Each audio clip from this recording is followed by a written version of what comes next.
L'after-foot avec vous jusqu'à minuit. Je vous rappelle quand même l'info-foot du soir. La victoire de l'Allemagne en finale de la Coupe des Confédérations. Vous l'avez suivi sur RMC et sur SFR Sport 1. Victoire 1-0, but de Stindl à la 20e minute contre le Chili.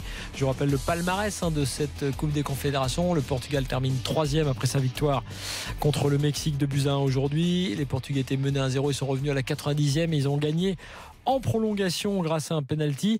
Premier l'Allemagne, deuxième le Chili, troisième le Portugal. Voilà, on a vu aussi que le meilleur gardien a été élu, c'est Claudio Bravo. Le meilleur joueur de la compétition, Julian Draxler et Timo Werner. J'ai un doute sur le prénom, c'est Timo Werner. Ouais. Timo Werner qui est le meilleur buteur de la compétition. Voilà pour le palmarès de cette Coupe des Confédérations 2017 avec 43 buts marqués en 16 matchs. C'est 2,7 buts par match, c'est bien, mais par rapport aux autres Coupes des Confédérations qui ont l'habitude d'être très prolifique, c'est un peu moins bien. Voilà, c'est une petite stat, mais on a vu quand même pas mal de spectacles et une organisation, mis à part des contrôles de sécurité très contraignants, mais bon, on comprend pourquoi, qui ont parfois retardé les spectateurs pour pénétrer dans le stade. A priori, la Coupe du Monde 2018 est bien lancée puisque l'organisation de cette Coupe des Confédérations s'est plutôt bien passée. Allez, l'avis tranché de Jonathan sur Saint-Etienne. Il est dans le dur là, Messi. Il y a des gens qui ont tiré à boulet rouge dessus, dont Diego Maradona. En l'état des choses, il ne reprendra pas. Et toi, la SSE t'inquiète? Mon avis tranché, c'est que Saint-Etienne m'inquiète, et m'inquiète beaucoup. Ça a commencé d'une manière un peu confuse avec l'arrivée d'Oscar Garcia, qui a été un petit feuilleton. Tu avais fait plusieurs avis, Flo, à ce sujet. On a eu beaucoup d'hésitations, beaucoup de tâtonnements, des discordances à la tête bicéphale de la direction stéphanoise, pour finalement arriver avec cet entraîneur que tout le monde encense. Moi, personnellement, je vais vous dire la vérité, je ne le connais pas. Quand je me suis intéressé un petit peu à Salzbourg, enfin au Red Bull, parce que vous savez que c'est un club un peu particulier, avec un investisseur un peu particulier, j'en avais eu des échos plutôt négatifs quant à ses capacités tactiques, donc on va attendre de voir, mais à mon sens, il ne faut pas s'enflammer parce j'ai l'impression qu'en ce moment, et peut-être moi le premier, c'est de dire tous les coachs qui viennent de l'étranger sont forcément meilleurs que ce qu'on a en Ligue 1. On va attendre de voir. Là, Saint-Etienne, quand on voit ce qui se passe, la direction sportive, elle a été remodelée autour de David Ventier. Très bien, pourquoi pas. Il est auteur de tentatives de recrutement qui sont pas trop mal ces dernières années à la tête de Saint-Etienne. Mais quand je vois l'état et l'avancée du mercato stéphanois, c'est là où je commence à m'inquiéter. Ce qu'on sait, c'est que Garcia, il a entrepris une sorte d'opération dégraissage avec ce qu'il aurait appelé, ce que les médias dans le Forez appellent la liste noire. On sait qu'il y a des Polomath, les Selnès, les Lemoine, les Clément, les Soderlund qui seraient devenus indésirables au club, que le club essaye de revendre à tout va des joueurs qu'ils ont achetés même très récemment, comme le défenseur suisse Théo Lacroix, qui, ma foi, n'avait pas fait forcément une mauvaise saison. On voit que du côté des recrues, ça patauge. On parle pour le poste de latéral gauche d'un joueur qui évolue dans le championnat autrichien, mais c'est loin d'être fait parce qu'il y a c'est concurrencé par un club, le club de l'Impact de Montréal. On voit que les négociations avec Loris Diony ou avec Majid Waris sont au point mort. Donc moi, ce que je vois actuellement, c'est que Saint-Etienne, je m'inquiète parce qu'ils sont vraiment dans une phase qui est une sorte de tournant. Et on ne peut pas leur en vouloir. Après avoir passé autant d'années avec le même entraîneur et une direction sportive aussi stable, c'est tout à fait logique. Mais j'ai l'impression que les dirigeants stéphanois n'ont pas appréhendé la difficulté et l'immensité de la tâche qui se présente à eux. 3 questions que je me pose. Quand on voit la difficulté que qu'ont les Stéphanois pour attirer des nouveaux joueurs, est-ce que cette histoire de salary cap, au final, elle aurait pas fait long feu?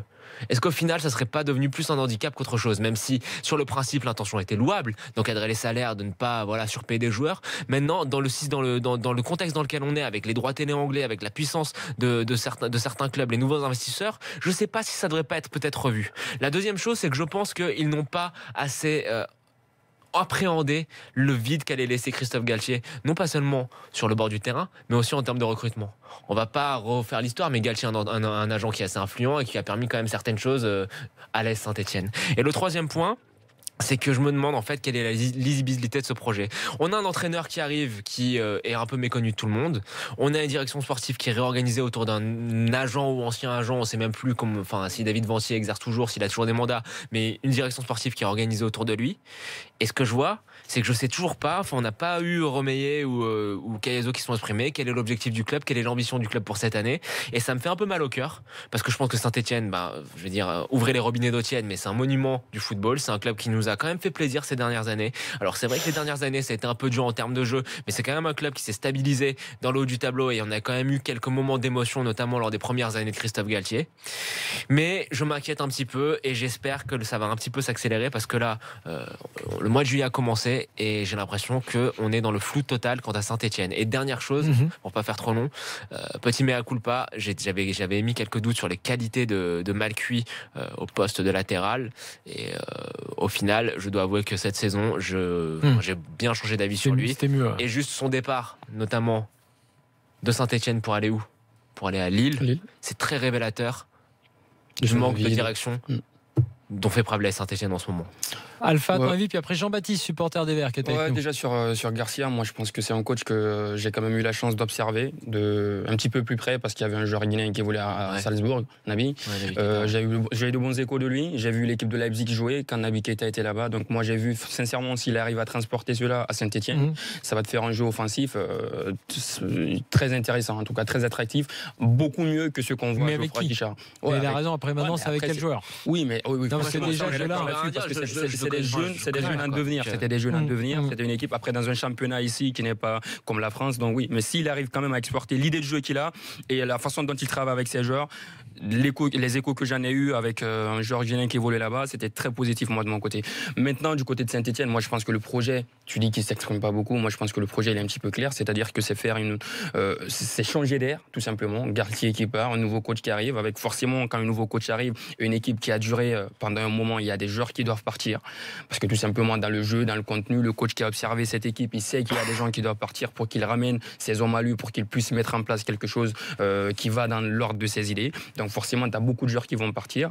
Moi, je pense que ce qui est en train de se faire, justement, je ne te comprends pas, parce qu'hier, sur le PSG, vous m'avez jugé trop rapide sur le mercato, on n'est qu'au mois de juillet. Et toi, aujourd'hui, justement, je te juge aussi très rapide sur le mercato, parce qu'on n'est qu'au mois de juillet. Et surtout qu'il y a un nouveau coach. Parce qu'il y a beaucoup de refus déjà. Non, mais parce qu'il y a beaucoup de refus. Non, mais il y a un nouveau coach. Et la direction, non, mais là, en fait, là, il y a une grande différence, ça n'a rien à voir. C'est que le Paris Saint-Germain, enfin, pas radoté, mais le Paris Saint-Germain a un directeur sportif.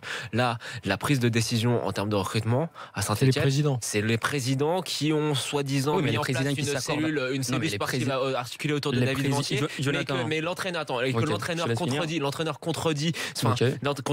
la cellule autour de David Montier. Au final, c'est le président qui. En fait, on ne sait jamais. Toi, tu sais pas, mais tout simplement, ce qui est sûr, c'est que quand tu as un nouvel entraîneur qui arrive dans un club, que les présidents décident ou pas, l'entraîneur vient avec ses hommes, il vient avec ses idées, il lui propose au président. Non, mais là, c'est là où le pire de l'épisode, c'est qu'il vient même pas avec ses hommes. Si je peux finir, le problème, c'est qu'il n'a toujours pas ses adjoints, en fait. Il cherche toujours ses adjoints. Il n'y a pas de souci. Sauf que quand un entraîneur qui vient, on est au deuxième jour du mois de juillet, le mercato il court jusqu'à la fin du mois d'août.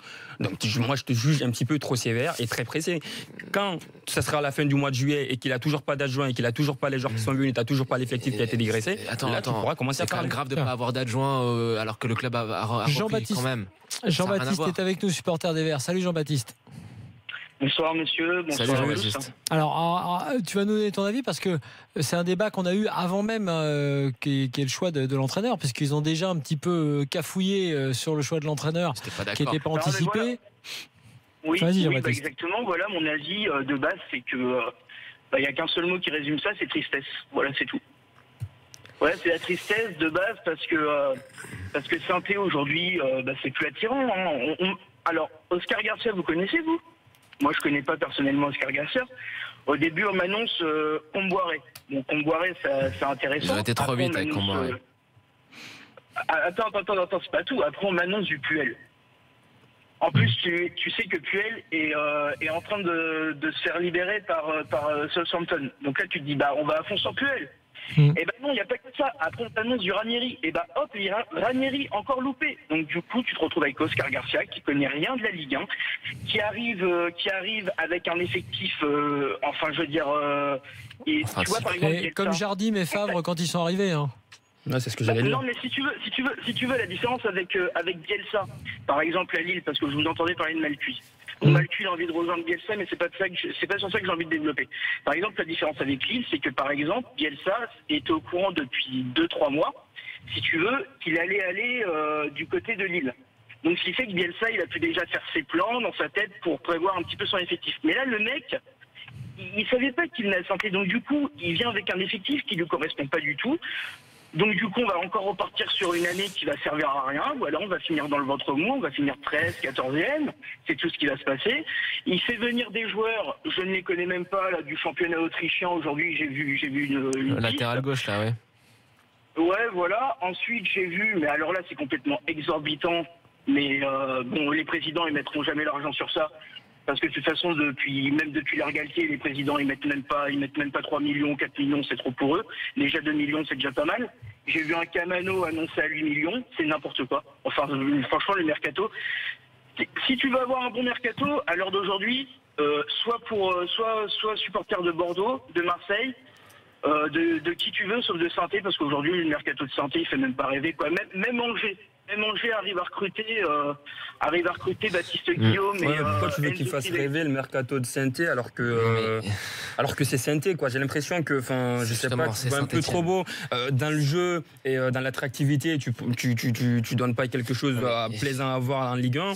Aujourd'hui, tu as la chance que moi je te dis que cet entraîneur-là, ce qu'il a fait en Autriche et ce qu'il a fait avec Salzbourg, qui est une équipe très jeune, c'est quelque chose dans le projet de jeu. Moi, je te dis, s'il arrive à transporter ça en Ligue 1, ça tu l'as vu, c'est rare de le voir. Il faut tout simplement voir le football où il se joue en Europe, c'est très facile de le voir. Et ensuite, moi, ce que je te dis, c'est qu'au niveau du mercato, du recrutement, il a encore 2 mois, il a encore un petit peu de boulot devant lui. En fait, la différence, c'est que j'ai l'impression que ça t'a traumatisé hier soir sur Paris. Mais non, mais ça n'a rien à voir. Dans le sens où à Paris, t'as quand même un directeur sportif, t'as quand même une direction qui est claire. Là, vraiment, c'est à l'image en fait de la manière dont ils ont pris l'entraîneur. Si ça a mis du temps, c'est parce qu'ils savaient pas. Ils l'ont pris en fait et on a l'impression qu'ils l'ont tiré à pile ou face. T'as Keazo qui le voulait ou Romeyer qui le voulait, un des deux ne le voulait pas. T'avais la cellule qu'ils ont mis en place autour de Ventier qui disait tout autre chose. C'est ça le problème en fait qui inquiète beaucoup à Saint-Étienne. C'est pas que le mercato n'est pas débuté à la rigueur, ok ? Ça c'est normal, on est quand même en début de marché, ça va se faire. C'est un club qui traditionnellement a tendance à recruter quand même assez tard, ça on est d'accord. Mais le problème c'est de se dire comment le club est structuré maintenant. Il y a plus aucune lisibilité et plus aucune prise de décision. Les échos que j'en ai, c'est que quand un agent, les agents qui veulent rentrer en contact avec Saint-Étienne, ils savent même pas à qui doivent parler à l'heure actuelle. Ça, c'est quand même grave.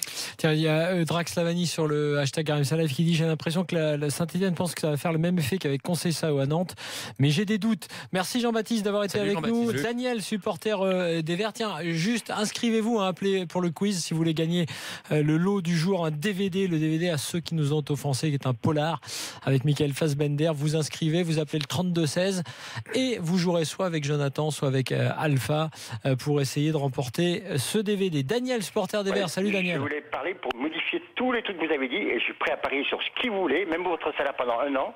C'est que l'adjoint, ils l'ont. René Ouelego, il a pris la porte. Le professeur Zic, ils ont pris un autre. Il n'y a plus de professeur Zic. Non, mais l'adjoint numéro 1, il n'en a pas encore.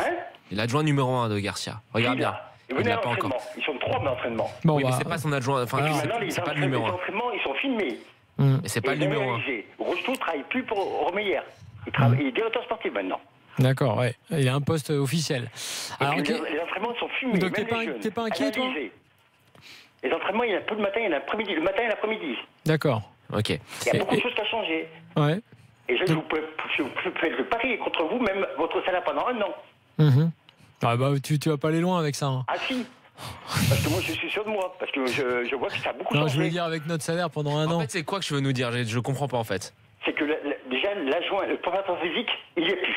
Ils ont pris un autre pour avoir moins de blessés. Ça, on savait. Ils ont pris un adjoint. C'est un adjoint qui vient avec lui. Ça veut dire qu'ils sont 2 adjoints. Ils ont mis des caméras pour filmer les entraînements, pour analyser l'entraînement chaque fois. Ok. Et puis une chose que j'ai remarqué, que Gatti, là vous savez qu'il n'y a pas de championnat là. Je t'ai pas entendu, tu m'as dit ? Vous savez qu'il n'y a pas de championnat là. Oui. Avec Gatti, le vendredi, ils auraient eu entraînement le matin et après vacances pendant 3 jours. Là, ils auront eu entraînement le vendredi après-midi et samedi matin. Là-bas, ça a tout changé maintenant. Il n'y a plus d'entraînement, ils sont plus souvent jusqu'à 19h à l'étra. Tout a changé. Il faut laisser le temps. Mais ça, c'est intéressant ce que tu nous dis. Comme il le faisait à Salzbourg aussi, ils avaient 2 entraînements. C'est intéressant ce que tu nous dis, mais ça n'a pas à voir. Il n'y a pas grand-chose qui a à voir avec ce que j'ai dit. Écoute-moi, ce qu'on a dit, c'était de dire que dans la direction sportive, et on ne parle pas forcément de l'entraîneur. Moi, je te dis que l'entraîneur, je le connaissais pas. Je fais confiance à Alpha qui nous a dit qu'il a pu l'observer avec le Red Bull. Il n'y a pas de raison de ne pas le croire. Mais là où le discours qu'on tient et que j'ai tenu, c'est pas sur le coach. spécialement. C'est sur la direction. Rappelez-vous quand vous avez eu Bernard Cazenzo au téléphone. Comment vous avez eu Bernard Cazenzo avant le jour où il devait signer, il a dit c'est presque fait à 98%. Vous vous rappelez quand vous l'avez eu? Ouais. Mais les joueurs, vous rappelez-vous ce qu'il a dit? Il a dit si vous voulez, dans 4-5 jours, je vous fais venir les joueurs. Les joueurs qu'il va prendre derrière, c'est ça qui n'importe maintenant, parce que maintenant ils ont le coach, c'est bien. Il y avait tout, c'est presque fait, ça y est, un peu parlé. Dido, il est là. Mais n'oubliez pas qu'on a récupéré Bamba, Mopet. Il y a des discussions. Et puis il y a une chose que vous ne savez pas. Nantes, quand ils ont fait 19e, un changement de tout a changé. Tanan, on peut le remettre à son vrai poste. Amouma à son vrai poste. On a quand même une équipe qui tient la route. D'accord. Bon, toi, t'es pas spécialement inquiet alors. 14e, 15e bout. T'es pas spécialement inquiet, Daniel. Okay. Très bien. Merci en tout cas de nous avoir appelé et d'avoir été avec nous au 32C. Alors beaucoup de réactions aussi sur le hashtag RMC Live. Qu'est-ce qu'il nous dit? Alors oui, on nous dit qu'évidemment il y a le salary cap, comme disait Jonathan, qui peut poser problème peut-être, parce que c'est vrai que le salary cap ça peut freiner certains joueurs. Et en Angleterre, il part à Lille. Ouais, il part à Lille. Cela dit, Galtier. Galtier était le ciment qui liait Saint-Etienne, mais sans lui, le club va régresser. Les désaccords risquent de réapparaître. Alors peut-être, mais d'un autre côté on veut du jeu, alors on veut changer un peu. Avec Galtier à la fin c'était triste, donc on peut pas voilà. Et puis il y en a qui veulent parier avec notre salaire aussi, parce qu'évidemment c'est plus simple de parier avec le salaire des autres qu'avec le sien évidemment. Donc voilà. Et puis vous revenez aussi sur le débat qu'on a eu tout à l'heure sur faut-il vendre ou pas si on est monégasque à Paris.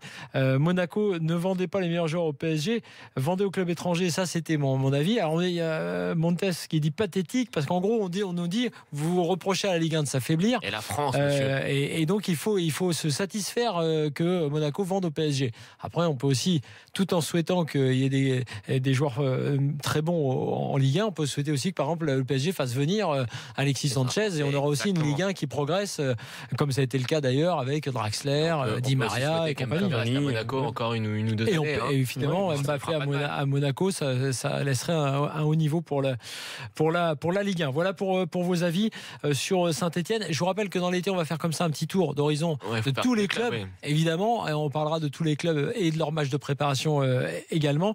Et puis tiens, les supporters stéphanois qui nous disent que ils seront inquiets parce qu'ils n'ont pas encore vu de recrues, mais on est d'accord pour dire aussi, comme l'a dit Alpha, que pour tous les clubs, on est le 2 juillet et qu'il reste encore du temps. Donc il y a évidemment les débats sont des débats à l'heure actuelle. C'est pas le fait qu'il n'y ait pas encore de recrues qui est inquiétant. C'est la structure du club, c'est la façon de s'organiser. C'est illisible. Et c'est vrai que c'est pas simple, parce que pour ceux, et on avait eu Fabio Celestini qui avait été contacté d'ailleurs par Saint-Etienne, ça l'avait refroidi. C'était un peu compliqué, parce qu'il a bien senti qu'il y avait un président qui était plutôt pour, un autre qui était plutôt contre. Au final, ça l'avait pas fait pour lui, donc c'est vrai que c'est un peu plus compliqué. Je vous rappelle qu'il y a un quiz à la fin de l'after, donc inscrivez-vous, vous appelez au 32-16 et vous gagnerez le DVD à ceux qui nous ont offensés. Et dans quelques instants, on va vous donner toutes les infos au mercato du jour, et effectivement on va parler de l'OM, puisque on a une bonne nouvelle, ou presque, parce que Luis Gustavo est attendu à l'OM. Et puis je vais vous donner une info qui concerne John Terry dans quelques instants aussi. L'after est avec vous jusqu'à minuit. Je vous rappelle l'info du soir, c'est l'Allemagne qui a remporté la Coupe des Confédérations face au Chili 1-0. À tout de suite dans l'after.